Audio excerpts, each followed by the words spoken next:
सपने वो नहीं जो नींद में आते हैं, बल्कि सपने तो वो होते हैं जो आपको नींद ना आने दें। और ऐसे ही आईएएस या जीपीएससी क्लास 1 ऑफिसर बनने का सपना पूरा करता है पीडी गुरुकुल। तो आइए इस वीडियो में एक नया सिलेबस का टॉपिक हम लोग देखते हैं। एक बहुत इंपॉर्टेंट टॉपिक पॉलिटी का स्टार्ट करने वाले हैं। टॉपिक का नाम है फंडामेंटल राइट्स।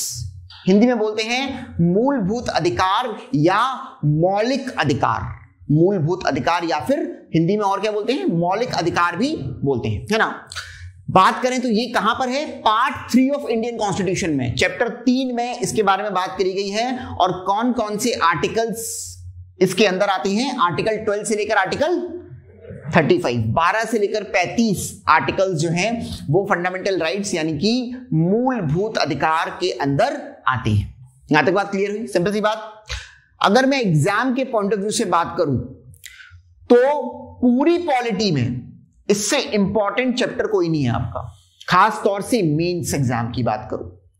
पूरी पॉलिटी में सबसे ज्यादा इंपॉर्टेंट चैप्टर है फंडामेंटल राइट्स। अगर प्रीलिम्स की बात करूं तो यूपीएससी में लगभग 3 से 4 सवाल सिर्फ इस पार्ट से आपको मिल जाएंगे, और जीपीएससी में तो 10-12, कोई लिमिट ही नहीं। और मेंस की बात करूं तो यूपीएससी में कम से कम 1, मैक्सिमम 2-3 भी हो सकते हैं, और जीपीएससी में भी 2 से 3 सवाल मेंस एग्जामिनेशन में आपको फंडामेंटल राइट्स के ऊपर मिल जाएंगे। इंपॉर्टेंस समझ में आ गई आपको फंडामेंटल राइट्स इस पर्टिकुलर पार्ट की, ठीक है। आर्टिकल 12 से लेकर article 35 part 3 of Indian constitution. Clear हुआ, ठीक है। पहले पूरा सुनते जाना, बाद में आराम से तसल्ली से सब मैं लिखवा दूंगा। फंडामेंटल राइट्स, इस टॉपिक को स्टार्ट करने से पहले एक सिंपल सी चीज जो मैं आपके साथ डिस्कस करने वाला हूं वो है कॉन्सेप्ट ऑफ राइट्स। राइट्स जिसको हिंदी में क्या बोलते हैं, हिंदी में बोलते हैं अधिकार, ठीक है। पहले अगर आपने इस कॉन्सेप्ट को समझ लिया तो फिर आप फंडामेंटल राइट्स को आसानी से समझ लेंगे। पर सबसे पहले इंपॉर्टेंट है आपको किस कॉन्सेप्ट को समझना, राइट्स के कॉन्सेप्ट को समझना बहुत इंपॉर्टेंट है ना। अधिकार, अधिकार क्या होता है? अगर किसी व्यक्ति को कोई अधिकार मिलता है, ध्यान से सुनना, अगर किसी व्यक्ति को कोई अधिकार या कोई राइट मिलता है, इसका मतलब उसको कुछ स्पेशल पावर्स या स्पेशल प्रिविलेजेस मिले हुए हैं। अगर किसी व्यक्ति को किसी भी चीज में कोई भी अधिकार मिलता है, इसका मतलब यह होता है उस व्यक्ति को कुछ स्पेशल पावर्स या स्पेशल प्रिविलेजेस मिले हुए हैं। एग्जाम्पल के तौर पे मैं लेता हूं, मान लीजिए सरकार ने आपको अधिकार दे दिया एजुकेशन का, जिसको अंग्रेजी में बोला जाता है राइट टू एजुकेशन, शिक्षा का अधिकार। मान लीजिए सरकार ने आपको अधिकार दे दिया एजुकेशन का, जिसको इंग्लिश में बोला जाता है राइट टू एजुकेशन, शिक्षा का अधिकार। अब इसका क्या मतलब है? इसका यह मतलब है कि अब आप सरकार से शिक्षा मांग सकते हैं और सरकार को जनरल सर्कमस्टांसेस में आपको शिक्षा देनी पड़ेगी।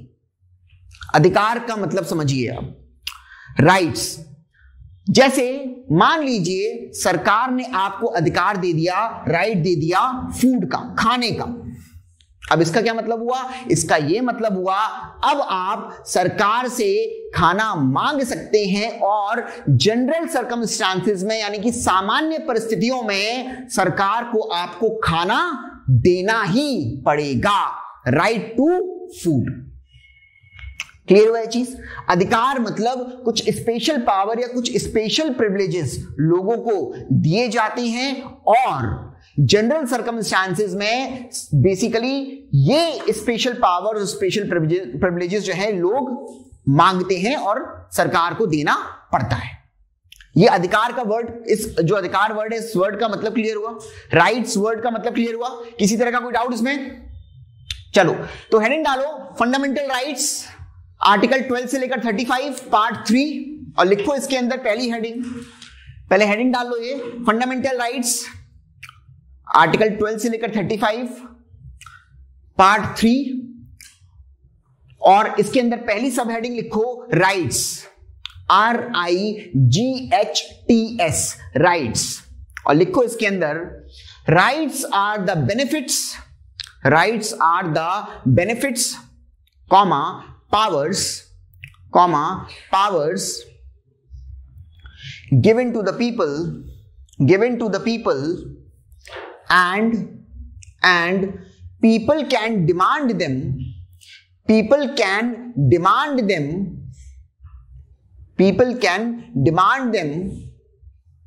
and that particular demand is to be fulfilled in general circumstances.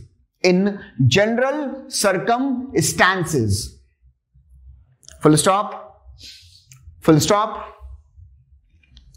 तो राइट्स, अधिकार, इस वर्ड का अपने को मतलब क्लियर हुआ। सिंपल सी बात, राइट्स क्या है? कुछ स्पेशल पावर्स लोगों को दे दी, और जनरल सर्कमस्टांसेस में वो स्पेशल पावर्स जो है बेसिकली लोग यूज भी कर सकते हैं और उससे अपना फायदा कर भी सकते हैं। अब हम थोड़ा सा और डीप में जाते हैं और एक और नए कॉन्सेप्ट को देखते हैं, which is importance of rights, यानी कि अधिकारों की इंपॉर्टेंस क्या होती है, अधिकारों की जरूरत क्या होती है किसी भी सिस्टम में या किसी भी देश में। तो सबसे पहला जो इंपॉर्टेंस है किस अधिकारों का, वो ये है कि अधिकार लोगों के डेवलपमेंट में कंट्रीब्यूट करते हैं, ह्यूमन डेवलपमेंट में कंट्रीब्यूट करते हैं। अब इसको ना मैं पूरे एग्जाम्पल के साथ समझाता हूं, आप आराम से समझ जाओगे। और एग्जाम्पल लेते हैं अपने घर का। मान लो आपके घर में आपको अधिकार है कि आप अपने मनपसंद करियर को आप चूज कर सकते हो। मान लो आपके घर में आपके पास अधिकार है कि भाई आप अपने मनपसंद करियर को आप चूज कर सकते हो, और इस अधिकार को यूज करते हुए आपने अपना मनपसंद करियर चूज किया, तो क्या मुझे एक चीज बताओ, क्या आप लाइफ में ज्यादा सक्सेसफुल होगे? क्या आप लाइफ में ज्यादा सक्सेसफुल होगे? नहीं होगे? बिल्कुल होगे। पर अगर इसकी बिल्कुल उलट ऐसा होता कि आपके घर में आपके पापा या मम्मी या कोई भी जो बड़ा है वो ऐसा बोल देता कि नहीं, तुम पर्टिकुलरली यही काम करोगे, अपने मन मर्जी से काम नहीं कर सकते, या तुम्हें अपना करियर चूज करने का कोई अधिकार नहीं है, तो क्या आप अपने करियर के साथ कुछ जस्टिस कर पाते? नहीं कर पाते, है ना। तो राइट्स क्या हैं, अधिकार क्या हैं, बेसिकली वो ह्यूमन के ओवरऑल डेवलपमेंट में कंट्रीब्यूट करते हैं। मैंने आपको घर के एग्जाम्पल के साथ ये समझाया, और सेम चीज आप देश के ऊपर अप्लाई कर सकते हो।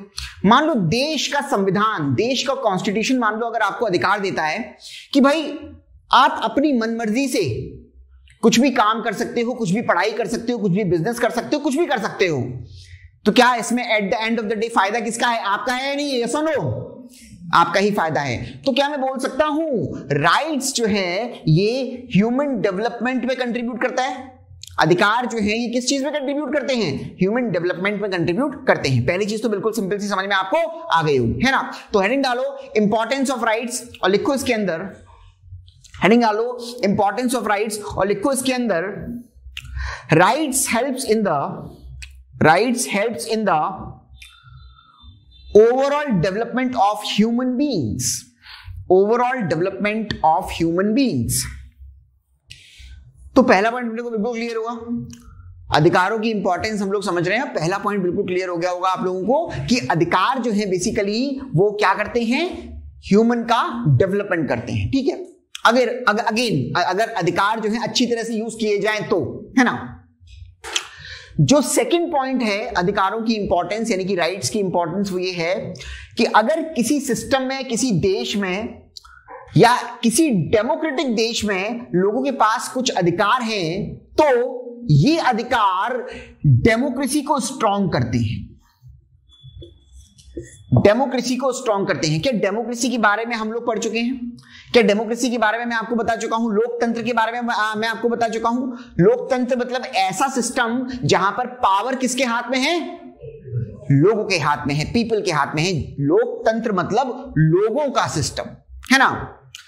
अगर किसी डेमोक्रेसी में लोगों के पास राइट्स हैं, अधिकार हैं, इसका क्या यह मतलब होता है कि वहां पर लोग अपनी कुछ डिमांड्स रख सकते हैं, यस और नो? और अपनी डिमांड्स कुछ अगर रख सकते हैं तो इससे क्या स्ट्रांग हो रही है? डेमोक्रेसी स्ट्रांग हो रही है, क्योंकि at the end of the day democracy is all about people. Democracy is all about people. Democracy strong करते हैं राइट्स। ठीक है, सेकंड पॉइंट डालो और लिखो इसके अंदर, rights helps in the effective functioning of democracy. Effective functioning of democracy. तो 2 पॉइंट आपको समझ में आ गए होंगे। पहला पॉइंट है कि भाई राइट्स जो है वो ओवरऑल डेवलपमेंट करते हैं ह्यूमन का, और दूसरा पॉइंट है राइट्स जो हैं वो डेमोक्रेसी को मजबूत बनाते हैं, डेमोक्रेसी की फंक्शनिंग को मजबूत बनाते हैं, है ना। जो तीसरा पॉइंट है वो बहुत ही अच्छा और काफी इंटरेस्टिंग पॉइंट है, और ये है कि अधिकार, अगर किसी सिस्टम में, किसी देश में लोगों के पास कुछ अधिकार हैं तो ये अधिकार कॉन्फ्लिक्ट्स को कम करते हैं। कॉन्फ्लिक्ट्स को कम करते हैं, लोगों के बीच की कॉन्फ्लिक्ट्स को कम करते हैं, या आप ये बोल सकते हो कि शांति यानी कि पीस एस्टेब्लिश करने का काम करते हैं। अब कैसे करते हैं इसको आप एक एग्जाम्पल से समझो। जैसे मान लो इंडिया की बात करते हैं, मान लो इंडिया में अगर सब लोगों को अपना अपना धर्म को चूज करने की आजादी हो, हर कोई अपने अपने हिसाब से अपना धर्म चूज कर सकता है ना, तो क्या जब हर कोई अपना अपना धर्म अपने हिसाब से चूज कर सकता है तो अब क्या देश के अंदर कन्फ्लिक्ट होने के चांसेस कम होंगे?